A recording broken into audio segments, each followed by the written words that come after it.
How long is it? An hour, right? No, we're gonna try to do a half hour. I don't know Yeah, how I know, but long. I like Zoom just meeting's only an hour, right? 40, 40 Oh, it's only minutes. 40 minutes? Yeah. All right, how do I tell? All right. Oh, Is yeah, it it just went live? live. I just got the notification for it. It just went live. All right. Sweet. Sweet. Oh, yeah, it just went live. I don't want Is that you, I don't want Redick? to show it. Sweet. I think it's working. Okay. All right. Cool. I just wanted to make sure. Thanks for doing that.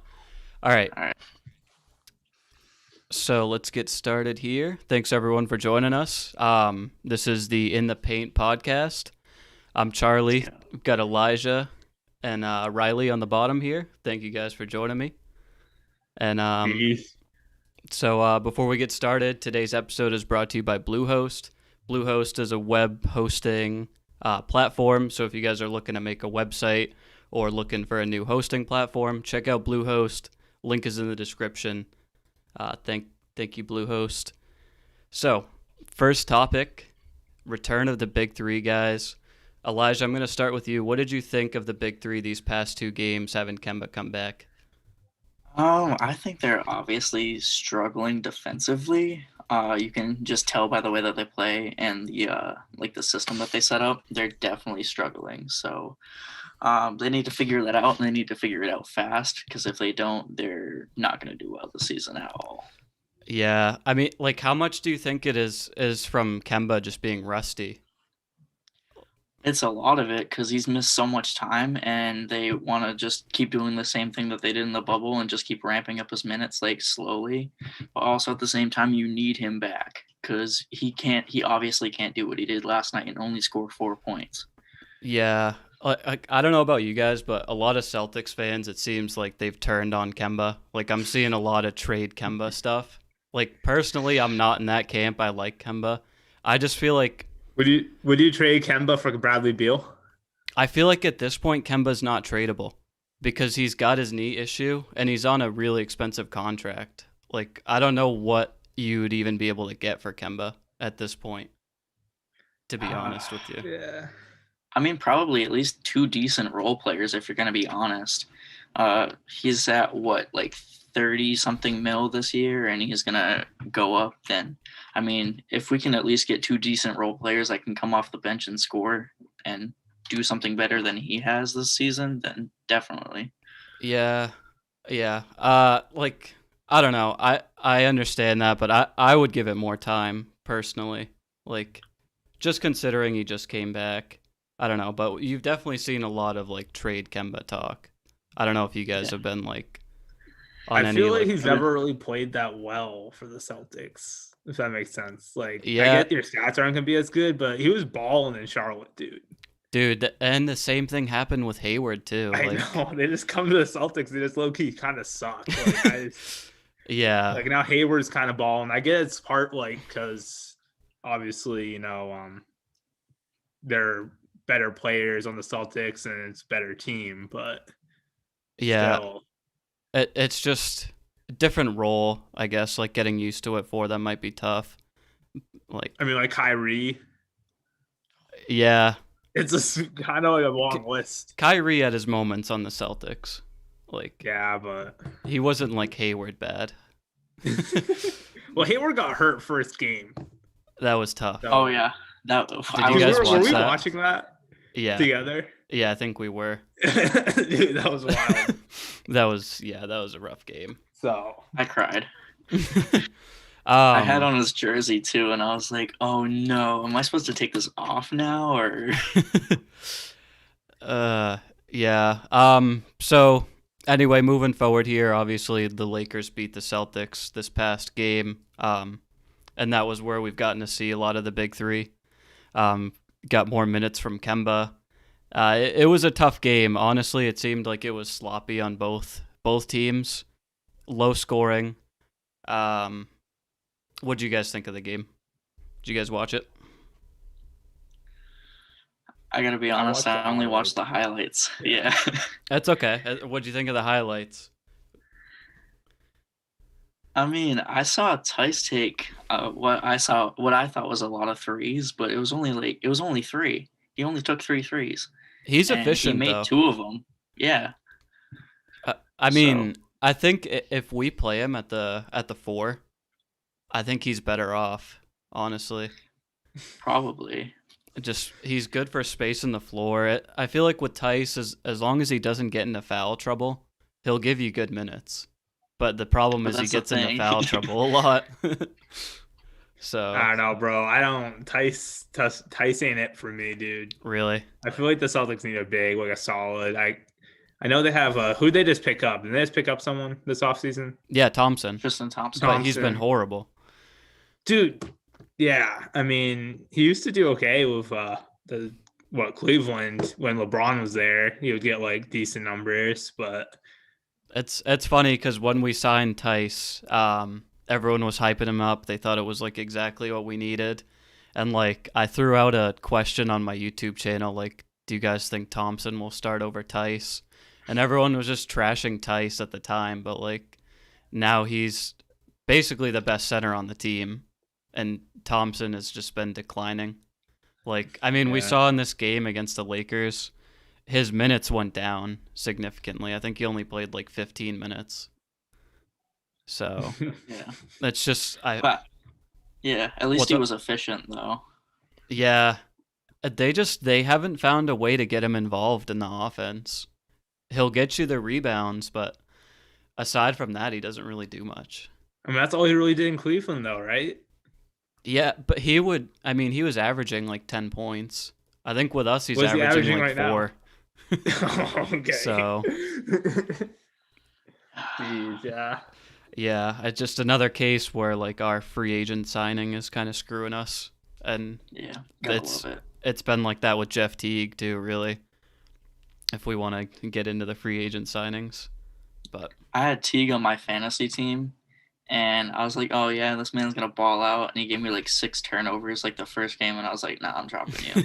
Like this is bad. Do you think he's droppable right now for the Celtics?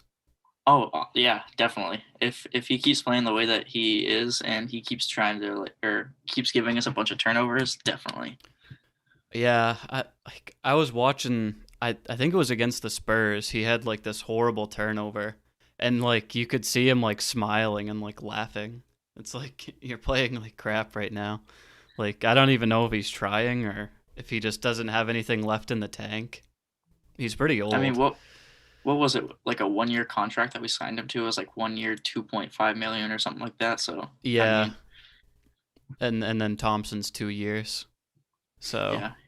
So basically, Teague is just like playing for free money right now, and he doesn't really even care how he's gonna perform because he already knows that he's got the bag. So yeah, I don't know what they're gonna do with Teague. Honestly, it's pretty rough. Like it hasn't been what I thought it was gonna be. Anyways, though, getting into Marcus Smart, we did get good news today. He's only gonna be out 1 to 2 weeks. Thank God. I don't know if you guys saw on Twitter, but like people were blowing up that it was gonna be like an ACL or like Achilles. Yeah, they thought it was sorry, gonna be his Achilles. Yeah. Yeah, that'd be like a year. That'd be like a year and a half, dude. Achilles. Yeah, and in some cases, it's career-ending. I mean, Yeah. they're never the same when they come back from that. So I think that's just kind of like Marcus' Smart thing. Oh, go ahead.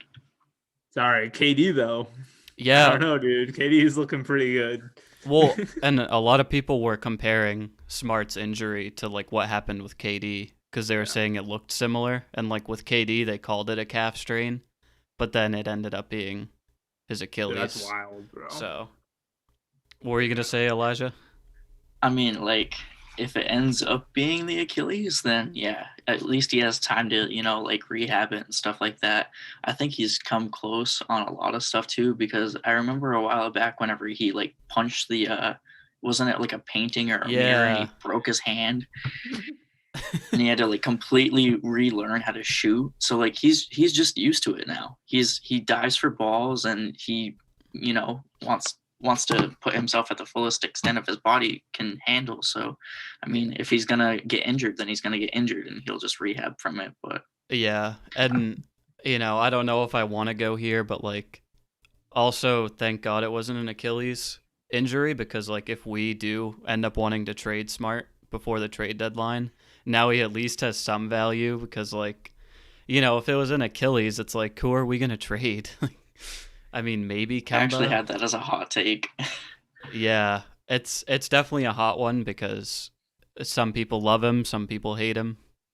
I just don't feel like you'll get the value of Kemba out of it. No, You know what I'm I saying? agree. I personally don't really think Kemba's tradable at this point. I think if anything, we might have to trade Smart if we really want to. It depends on who's available and what the trade package is. But anyways, it's just great that it wasn't an Achilles injury. Anyways, though, moving on. Kemba Walker, 1 of 12 against the Lakers, 4 points, 0 of 5 from the 3. It's looking tough out there for Kemba. And actually, Jayson, Tatum, and Jaylen Brown commented on it, and they were just saying that he's going to need time to get back into it. And at the end of the day, they want him taking that final shot. I don't know if you guys saw it, but he missed that game winner. Yeah, I saw that. That's his shot. That's his bread and butter right there. That little mid-range pull-up. Like, obviously, a timeout would be ideal, but what do you guys think of that last shot? Did you see the picture right before he took that shot with Tatum like calling for timeout and no one even caught it until that dude took a picture of it? Yeah. So like they should have had that timeout. I feel you gotta let Kemba eat though. I feel like he's hit that shot a million times. So I mean, I just Yeah, like you got to think he's gonna make that like 8 or 9 times out of 10. Like that's not a bad shot to potentially win the game. Yeah, but I feel like it also just sucks that he lost that way. Yeah, I feel like also though like teams get too caught up in calling timeout because then like your defense is set. You know what I'm saying? Yeah, no, that's true. But it does hurt to see that picture of Tatum, just because like he was eating before like that last possession. Like he had a couple of clutch baskets, one against Anthony Davis. Like he was keeping us in the game down the stretch, and he didn't get the timeout, so that's definitely tough. Hot take though. You think Tatum was like, "Oh, bro, I don't want Kemba to shoot this," so he was trying to call a timeout? Well, okay, so before it went to Kemba, Semi Ojeleye got the ball, and he looked nervous. You could tell he didn't want to shoot the ball, so he kind of just fired it off to Kemba. I'm thinking Tatum was trying to call the timeout when Semi had the ball. I don't know. So was that long, you think, when he did it? I think so, because no one was watching Tatum way in the background. I think whenever like he was trying to call for it, I think Semi had that ball and he was like, "Yo, I do not want Semi taking the shot, bro." Yeah. And I mean, like, it's just tough having someone like Semi on the court, like, for that play, because like you want guys who are willing to take that shot. Like, if Smart got the ball in that instance, he's firing that thing. But real quick, hurt, do you think obviously. he's making it though? Do you think he's making it? Smart or Semi? Smart. Do you think he's making that shot? It depends. It's not. No, dude. It's not the best shot you can get, but I don't know. I don't think Smart's the worst 3-point shooter on the team. I have a hot take about Smart though, if you want to hear it. Yeah, let's hear it. I said if the Celtics do well in these 2 weeks, these 2 to 3 weeks that he's out without Smart, then they need to trade him. Period. That's interesting. I haven't written off trading Smart. I really haven't. It just depends on the package. It's hard to speculate on it unless you know who you're getting. The thing is that whenever I think about it, everyone keeps saying that Smart is the heart and the bread and butter of the Celtics because he's been there the longest. Of course you want to, keep that player that's been on the team the longest there for like the rest of their career. But if he's not performing like you think that he should be, you need to trade him. Yeah. And this right here, these 2 to 3 weeks is going to tell you if this team can move on without him. So with these 2 to 3 weeks, see if your team still does well. And if they do well, you have got to trade Smart. Because maybe he's the thing that's holding us back. Because we were like this close to the finals last season. Yeah, it's weird too because, looking at the team last year to this season, the defense has gotten so much worse. and Smart is really the anchor on the defensive end. So, how much of the blame for that goes on Smart? Yep. I know, I don't know if you guys have the answer to that, but it makes you miss players like Al Horford, who were like the defensive anchors. What's Al Horford? What team is he on again? He's on the Thunder right now. Oh, okay. So I don't know if he can even be traded, but he was on the 76ers, right? Yeah, he was on the 76ers and he got traded for, what was it, Danny Green or something like that? Yeah. Okay, yeah, that was that. Probably makes sense. I mean, I would do that. I was texting Elijah the other day. I was like, traded player exception trade, Al Horford, ? I don't even know if they can do that because he was just traded. No, I think he has too much of a big contract. I think what they have to look for is like somewhere between the 22 and 16 million range. If that's the highest they want to go, if they want to keep adding players on next season. Okay. Yeah, I know it's funny because he was just a Celtic, but he's exactly what we're missing right now, I think. Yeah. Do you think there's a chance the Celtics come out of the East? Right now, I'd say probably 0, right? You think they could beat Brooklyn or the Bucks? As of right now, no. But I don't think that their problems are impossible to fix this season. Elijah, what are you thinking? I'm thinking I think I like where we're sitting right now at the 4 seed because then we just have to play the 5 seed. But I'm worried about that second round matchup to see who it is. Yeah, I'm worried. If we run into the Nets in the playoffs, that's going to be tough for sure. Oh yeah, we're screwed. We're screwed. Unless we can figure out our defensive issues, I don't think we're coming out of the East. And there's a couple ways they can do that. I think the traded player exception and making a move before the deadline is possible. I don't think Danny Ainge has written that off yet. Let's hope not. Yeah. I also think this isn't going to fix everything, but getting Romeo Langford back is going to help us out. I think he's going to be a good piece off the bench. I really think he's a great two-way player. And he puts in a lot of effort on the defensive end too. So I think that'll be a good piece for us. Who do you think's coming out of the East, Riley? Dude, I think definitely the Nets. I just don't see how anyone can. Dude, the Bucks I feel like have not been performing. I don't know if you guys saw the Bucks Hornets game, but they lost that. Yeah, LaMelo went off that game. Yeah, too. LaMelo popped off, dude. Low key, I don't know how you guys feel about this. Would you take LaMelo first if you could redo the draft? Do you think the Timberwolves would take him first? No, just because of the clog of D'Angelo Russell and LaMelo Ball both being ball handlers. No. Yeah, I guess.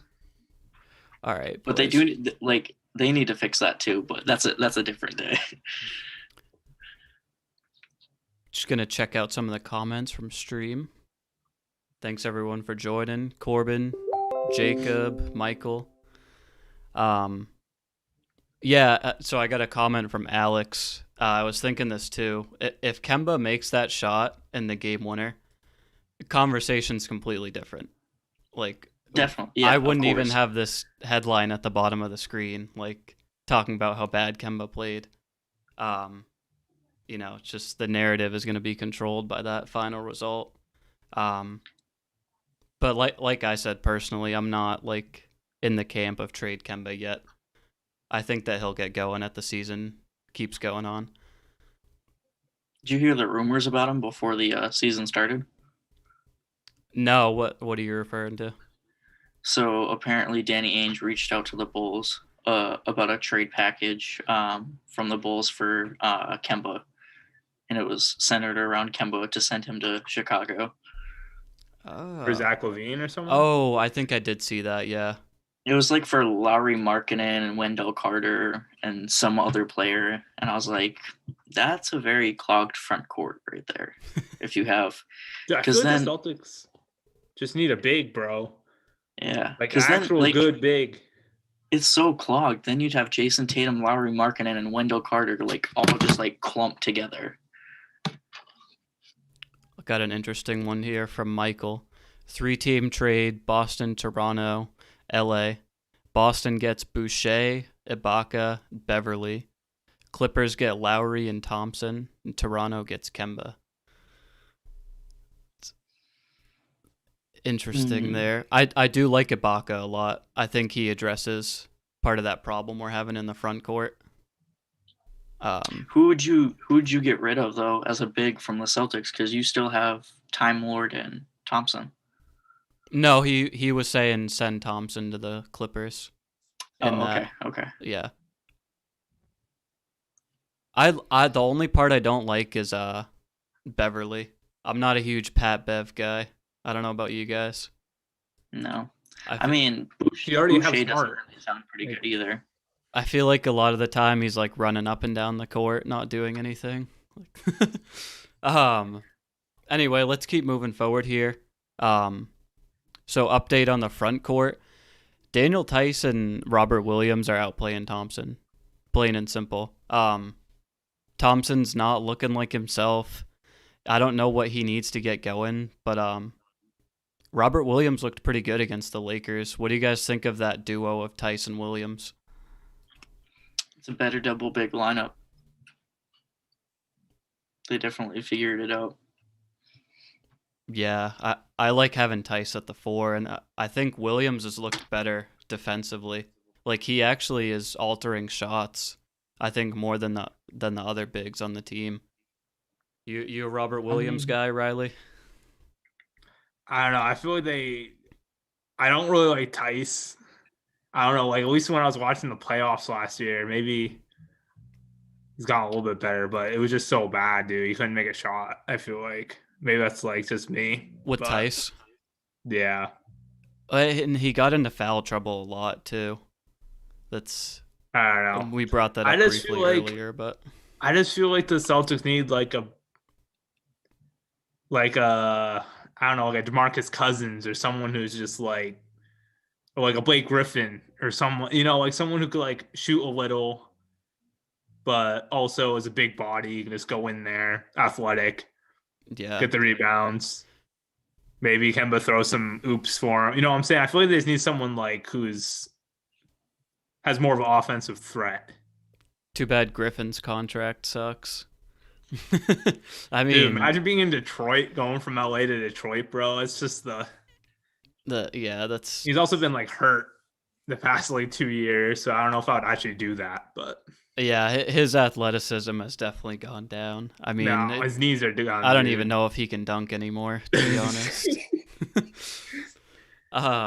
Yeah, there's a graphic of it. He hasn't dunked a single time this season at all. That's wild. But he's taken 5 threes. What is he even doing for them? They pay him a lot of money too. He was like the most athletic person in the league at one point in time. You know what I'm saying? Like, he dunked over a car.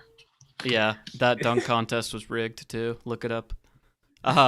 Anyway, moving on here because we only have a certain amount of time left with this Zoom call, sadly. But I might have to get Zoom Pro so like I can actually have the live streams go longer.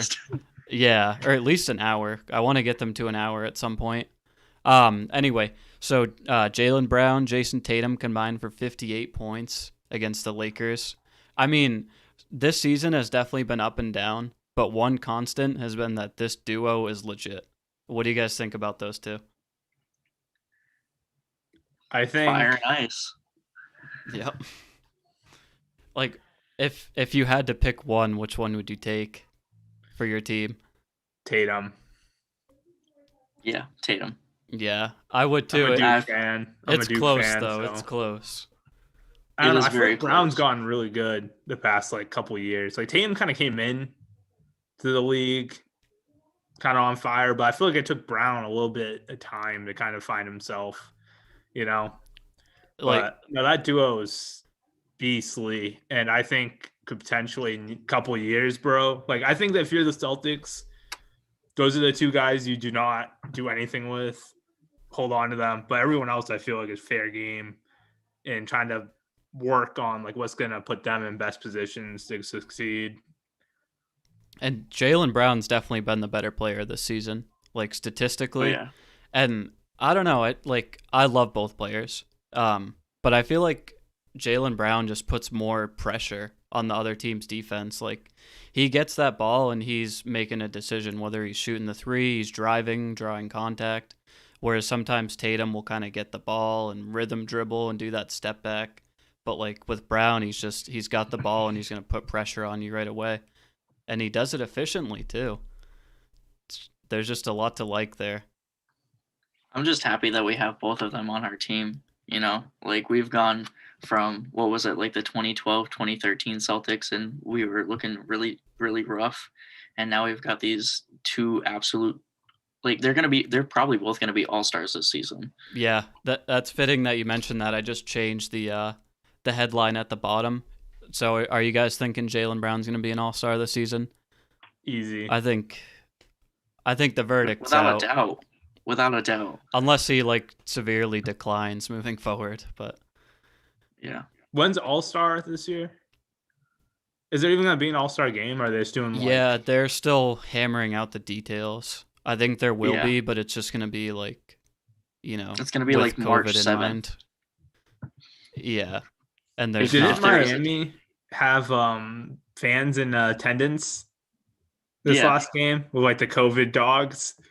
Yep. Did you guys see that? No.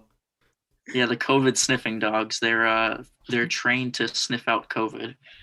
Really? I didn't know that was a thing. I still don't believe it's a thing, bro. That's pretty crazy. Well, I think that what they do is like they take the dogs that are able to sniff out like people's blood sugars and stuff like that, and they'll teach them how to sniff for like COVID and like traces of COVID in the bloodstream. So. Oh, that's interesting. All right. We got a couple minutes left here. I wanted to quickly go over traded player exception ideas. And there's been some news recently about Redick. His name's been floating around that the Celtics could potentially be in trade talks for him. What do you guys think about Redick? Not his best year. Yeah, I was thinking that too, Elijah. Like, if we could get like Redick from a couple years ago, like when he's shooting the three a little bit better, I feel like we need that. But I think he's shooting like 28% from three this season. Yeah, I think so. I think the last time I looked it up was around there. It's either that or it was like a little bit higher, but it's no higher than like 36%. But it's just rough. Yeah. So. Kind of like the Pelicans whole season. Yeah, I mean maybe he just needs a new Lonzo. Would you guys take Lonzo? No, not really. No. I wouldn't take Lonzo just because like of the whole. Wasn't he the same year as Tatum, right? Whenever they got drafted. Imagine, bro, picking Lonzo over Tatum. I don't think we need Lonzo. I don't think he fits in with what we need currently. I've got a top three. Do you guys want to say top three of like traded player exceptions that you have? Low key, we might run out of time on this Zoom. You go. Oh, no. Go quick. Yeah. We might have to save that for next episode. Low key. Yeah. But we'll talk about it. I mean, there's still more to talk about for sure. Anyways, quick, free Bradley Beal, man. Free him. Yeah, for real. Get him out of there. Anyways, gonna sign off. Thank you guys for watching. We'll definitely do more live streams as time goes on, and hopefully we'll get the next one longer. So, anyways, thanks for watching. See you guys in the next video. Peace out. Peace.